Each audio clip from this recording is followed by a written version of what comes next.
Humingi naman ng tawad sa pambansang pulisya si MMDA Special Operations Group Strike Force Chief Gabriel Go dahil sa nag-viral nitong engkwentro sa isang police officer. Tinutukan yan live ni Val Gonzales. Val.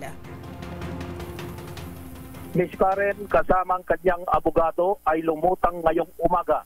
Si MMDA Special Operations Group Task Force Head Gabriel Go sa tanggapan ng National Police Commission o NAPOLCOM.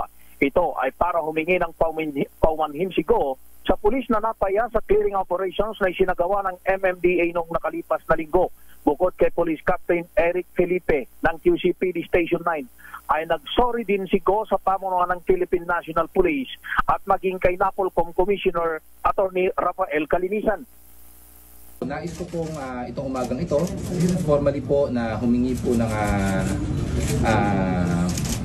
paunawa at of course gusto ko rin po magbigay ng humingi ng paumanhin. Hindi lang po sa ating kagalang-galang na commissioner but also directly to Captain Felipe po.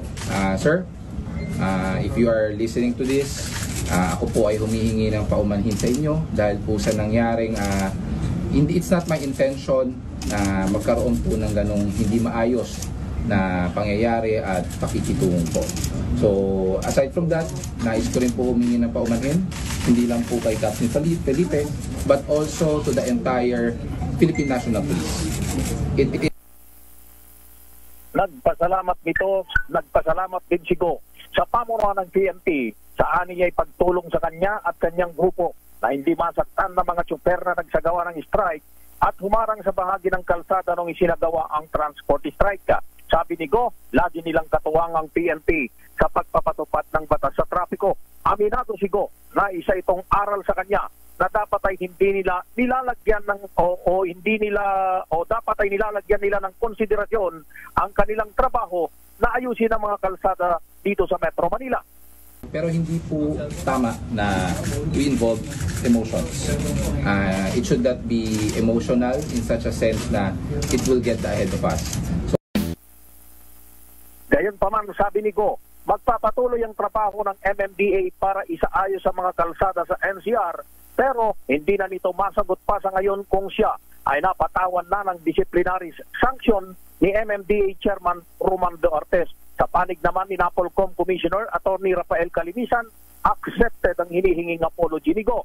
Pinayuhan ni Attorney Calinisan si Go na magbigay ng respeto sa pagtugon sa tungkulin, hindi lamang para sa mga pulis, kundi maging sa taong bayan.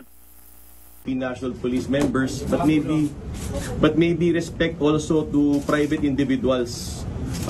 Kasi siguro, huwag nating kalimutan, we are government officials.